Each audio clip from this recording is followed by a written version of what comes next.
parece uma desordem, não é? Porque vocês veem grandes ondas de migração, o grande tema eleitoral nos Estados Unidos, por exemplo, não é? Como é que nós vamos fazer com os imigrantes? Vamos construir um muro ali para os mexicanos não entrarem nos Estados Unidos? Isso é o Trump falando, por exemplo. Aí vocês veem norte da África, todo mundo pegando barcos e tentando migrar para o sul da França, para o sul da Grécia, para o sul da Espanha, Itália. Você tem outra onda migratória grande. Vocês viram 2 semanas atrás, os ingleses, que sempre foram os mais sofisticados da civilização anglo-saxã, cercando um hotel e ameaçando incendiar um hotel no Reino Unido. Ao mesmo tempo, você tem a guerra da Ucrânia, você tem o Hezbollah e o Hamas com Israel, você tem o Maduro aqui, falando sobre o avanço no petróleo da Guiana, e parece que o mundo enlouqueceu e que vai ter uma guerra mundial em mais 3 ou 4 meses.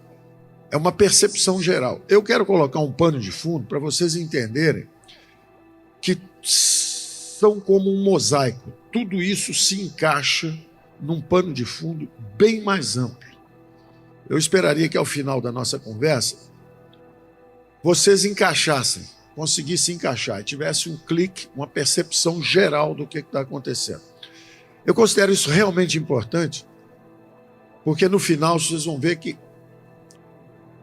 o Brasil pode navegar através dessa crise ou pode continuar como Atlântida, o continente perdido, que foi o que aconteceu com o Brasil, a Argentina, mas não vai acontecer isso não. E eu estou falando como analista, não estou falando como um ministro, eu não estou falando como um eleitor, eu estou falando como um analista. Eu quero que todos compreendam o que está acontecendo e uma reação conservadora no Ocidente, onde a direita ganhou na Hungria, ganhou na Polônia, ganhou na República Tcheca, ganhou na Eslováquia, ganhou na Croácia, ganhou em Portugal, ganhou na Nova Zelândia, ganhou na França, ao contrário do que se diz no Brasil. No Brasil se diz, não, a esquerda ganhou na França. Não. Quem sabe somar, sabe que eram 80 congressistas e depois da eleição tinha 140. É quase 50% de aumento. Então a direita avançou. Ah, mas não avançou tanto quanto avançou no Parlamento Europeu. Claro, porque o francês, quando vota num representante no Parlamento Europeu, ele vota na direita, porque ele vota em alguém que vai defender a França lá, os conservadores, contra os imigrantes, etc. Só que quando ele vota dentro da França, ele gosta de se aposentar aos 18 anos, ele quer o 18º salário, ele quer as coisas que o Estado da Previdência Social pode fornecer. Mas a verdade é que a direita está subindo no mundo inteiro, é uma reação conservadora, e eu queria que vocês entendessem isso, porque senão fica parecendo assim, de repente aparece um Milei e ganha a eleição, todo mundo, poxa, o professor cabeludo ganhou a eleição. Aí um Bolsonaro ganha aqui, você, a culpa é do Bolsonaro. Não, esquece. Você não consegue reprimir um fenômeno que tem 60, 70 milhões de eleitores. Está acontecendo um fenômeno. Ou você entende o fenômeno, ou você vai ficar numa guerra permanente. O Brasil vai entrar numa guerra civil, porque não estão entendendo o que está acontecendo. Nós temos que focar nos problemas. Os problemas, por exemplo, foram analisados aqui quando um Caiado fala o seguinte, ó, a segurança, qual é o maior bem que um ser humano tem? A própria vida. Está todo mundo seguro quanto à vida no Brasil? Quantos são os assassinatos por ano? Por que o Bukele ganhou em El Salvador? Por que acabou direita e esquerda em El Salvador? Acabou tudo.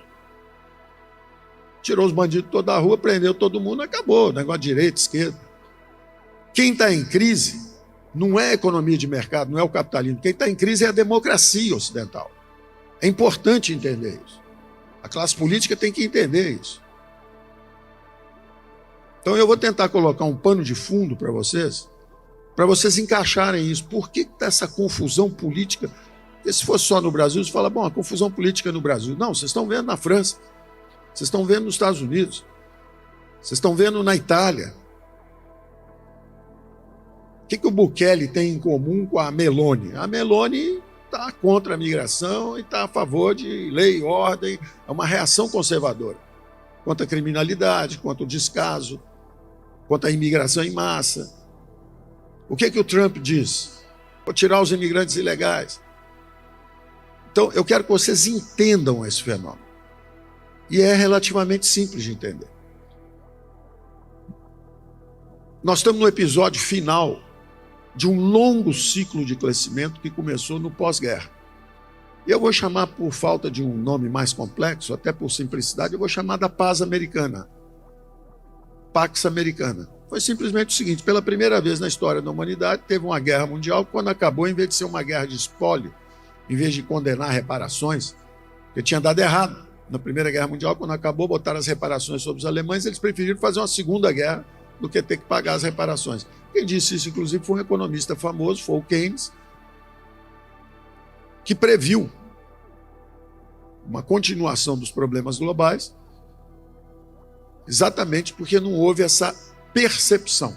E vocês vão ver que guerra da Ucrânia, Hamas, Hezbollah, são episódios dentro dessa grande configuração. Então vamos ver essa grande configuração. É relativamente simples de entender. Acabou a Segunda Guerra Mundial, os americanos lançam o Plano Marshall e reconstroem os aliados. França, Inglaterra são reconstruídos rapidamente com 100 bilhões de dólares ao longo de 10 anos. Quem é o maior inimigo dos americanos naquela época? A Alemanha, não é? Foi derrotada a Alemanha de Hitler. 10 anos depois, 15 anos depois, e quem fez isso foram os liberal-democratas. O caminho da prosperidade, que é uma expressão que eu gosto de usar, um grande liberal alemão, Ludwig Erhard, ele liberalizou. Nós falamos em lei de liberdade econômica, em abertura de economia, em facilitar investimentos internacionais. Isso foi o que o Erhard fez com a Alemanha, imediatamente no pós-guerra. E a Alemanha, de país destruído, aniquilado, virou a segunda maior potência econômica do mundo, rapidamente. Logo depois, eles reconstruíram o Japão. Também foram os liberal-democratas. O Japão virou a terceira economia mais forte do mundo, 15, 17, 18 anos depois. Ou seja, foi uma história de inclusão econômica no capitalismo global. Foi a globalização. As economias de mercado começaram a engolir o mundo inteiro. E o mundo inteiro começou a sair da miséria. 4 bilhões de eurasianos saíram da miséria. As vítimas do socialismo como doutrina econômica. A China de Mao Tse-tung era miserável, faminta, pobre, ignorante. Os americanos, depois de reconstruírem o Ocidente, estendem a mão para a China, tornam a China nação mais favorecida. E ela começa a penetrar nos mercados americanos primeiro. 700 milhões de chineses saem do interior da China, onde eles acordavam, caminhavam no campo de arroz com o pé úmido, comiam arroz e iam dormir de novo, no escuro. 700 milhões de chineses saem do interior da China, vão para a costa, as zonas de exportação. O Espírito Santo tem agora 2 aqui. O lugar certo para fazer é na costa, não é na selva. Está longe da mão de obra, está longe de tudo. Na selva você tem que fazer o contrário. Na selva, você tem que fazer a capital da bioeconomia. Não é a industrialização. Nós não vamos sujar o Amazonas como sujamos de poluição o Brasil inteiro. Aliás, eu não posso dizer isso. O Brasil é um dos menores poluidores do mundo. 1,7% do fluxo anual de poluição. A China, 30%. Os americanos, 26%. Os europeus, 25%. E o Brasil, 1,7%, sendo atacado no mundo inteiro como grande poluidor. Por quê? Por desinformação nossa mesmo. Nós, brasileiros, indo lá fora falar mal do Brasil. Então, os chineses descem e se integram. 1,5 bilhão de chineses saindo da miséria. 1,5 bilhão de indianos que também eram países de orientação socialista, saindo da miséria. República Tcheca, Polônia, Hungria, todo mundo saindo da miséria, todo mundo subindo. E o Ocidente sob tensão crescente dessa competição.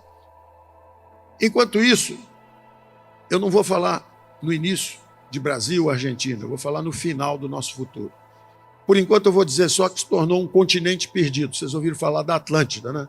Aquele continente que afundou e nunca mais foi visto.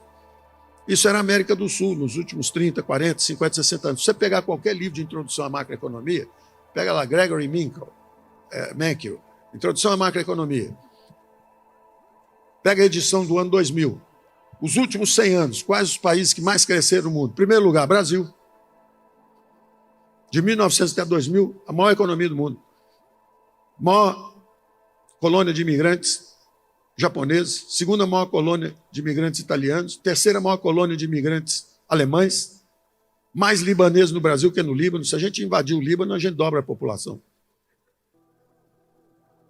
O Brasil trazia gente do mundo inteiro, crescia 7,3%, 7,2%, 7%, recessão era 3,5% de crescimento. E todo imigrante que chegava, o Espírito Santo sabe disso, Florianópolis sabe disso, Rio Grande do Sul sabe disso, todo imigrante que chegava já montava uma pequena indústria têxtil, já montava uma fábrica de café, já fazia sua fazenda, sua pequena propriedade. Então, o Brasil, quando não tinha Ministério de Planejamento, crescia muito mais do que todo mundo que tinha planejamento. Depois criou o Ministério de Planejamento, começou a ter hiperinflação, moratória externa, crescimento baixo, corrupção, estagnação econômica. Tem algo errado no modelo econômico brasileiro. E não é no Brasil. Brasil, Argentina, Bolívia, Equador, Venezuela, Atlântida, o continente perdido, afundando há 100 anos.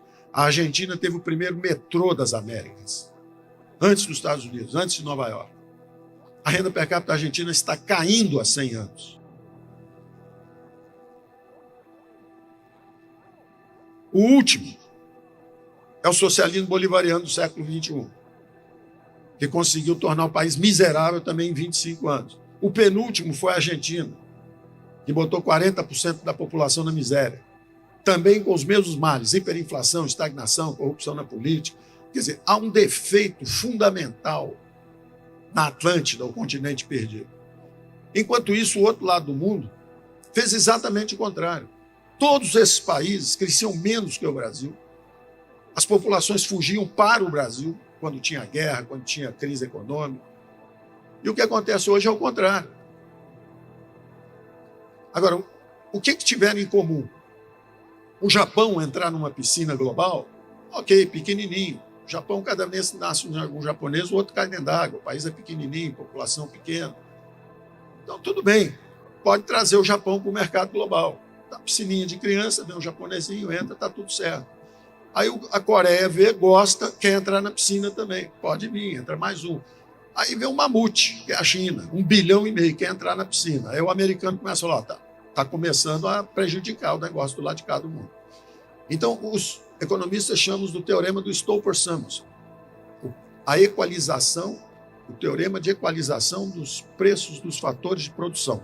A história do mundo nos últimos 80, 90 anos é de um sucesso extraordinário. Quem estiver olhando de outro planeta, nunca tanta gente saiu da miséria. Só que isso pressionou o lado de cá do mundo. Quer dizer, 1,5 bilhão de chineses entraram na piscina dos mercados globais. Então, esse papo de que o socialismo como doutrina econômica, fome, miséria, caminho da pobreza. Esse é o fato econômico. O resto é papo. As economias de mercado tiraram o mundo da miséria. E estão fazendo isso há milênios. Primeiro era os fenícios, volta mais. Primeiro era os sumérios. Se você pegar o Código de Hammurabi, tem lá dados básicos de propriedade privada. Ovelhas, cabritos, camelos, quem tem tanto. Se você pegar os libaneses, hoje, na época eram os fenícios, rodava aquele Oriente Médio todo, rodava aquele Mediterrâneo todo lá. Foi a primeira grande globalização. É uma história de inclusão, é um algoritmo de cooperação humana. É incontornável, é irreversível. Da mesma forma que nós aprendemos a nos comunicar, caiu um raio um dia, alguém fez assim, e todo mundo começou a chamar aquilo de raio, e virou uma linguagem. Um dia um sujeito ofereceu uma pele de cabrito para o outro disse que não, pediu duas, e aí eles fizeram a primeira troca voluntária. Isso está acontecendo há milênios. O primeiro banco foi na Babilônia. Todos esses impérios subiram e desceram em cima de comércio. Todos. Atenas era cosmopolita. Perdeu a guerra para Esparta, que era militarista. O mundo retrocedeu. Então, a história da humanidade é uma história de progresso, ascensão, queda. O Império Romano, direito consuetudinário inglês. Nós fomos evoluindo para dois grandes algoritmos, democracia e mercado, democracia e mercado. E aí você entende o que acontece agora, o que está acontecendo. Depois desse longo ciclo de globalização, que foi a reconstrução do mundo no pós-guerra, e praticamente engoliu o mundo inteiro nessa grande engrenagem, você hoje traz um tênis Nike do Vietnã, trazia, porque isso vai acabar. Vai ter uma grande reconfiguração das cadeias produtivas. Esse ciclo acabou. O mundo está entrando numa outra fase super complexa. Houve uma festa, um baile funk, foi até 2, 3 da manhã. O mundo inteiro participou dessa festa por 60, 70, 80 anos. E o Brasil estava na clínica de recuperação, junto com os hermanos argentinos, venezuelanos, está todo mundo na clínica de recuperação. Quando nós voltamos da clínica de recuperação, que é agora, são 4 horas da manhã, está todo mundo bêbado, começou um tiroteio no baile funk, a polícia chegou e está prendendo todo mundo. Essa é a situação atual do mundo.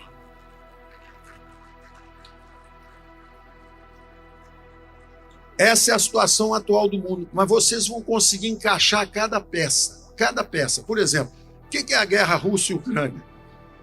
Quem foi o grande perdedor dessa grande ordem econômica global que se formou, que enriqueceu o mundo inteiro?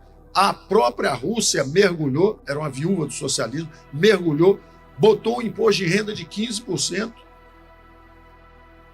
e o Gerard Depardieu, milionário ator francês, foi morar na Rússia, se naturalizou russo.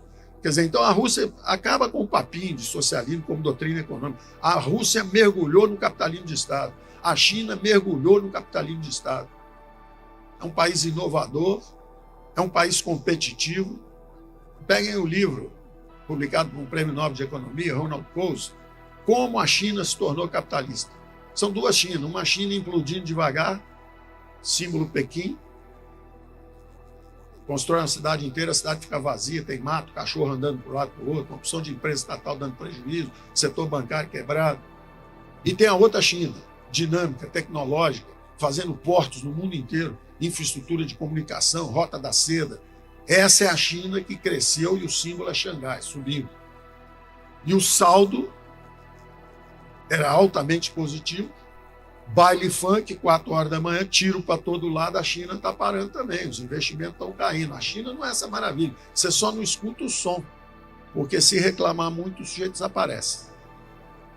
Então, o que está em crise não é a economia de mercado.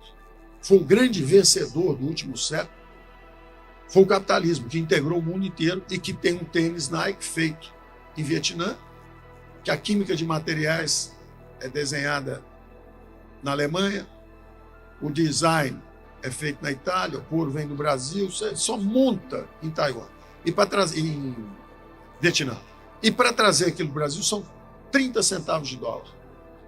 R$1,50. Vocês já viram aquelas grandes transportadoras com aqueles super containers, parecem prédios de 15 andares, aquilo vem andando devagarzinho e aquilo traz por um custo pequenininho qualquer produto. Pois bem, esse mundo acabou. Esse mundo acabou. 2 jovens hoje, com drones, na Etiópia, quando esse supertransportador está passando, eles soltam uma bomba, afunda a supertransportadora, dão 3 bilhões de dólares de prejuízo, quebram a companhia de seguro em Londres. Esse é o mundo para onde nós estamos indo agora.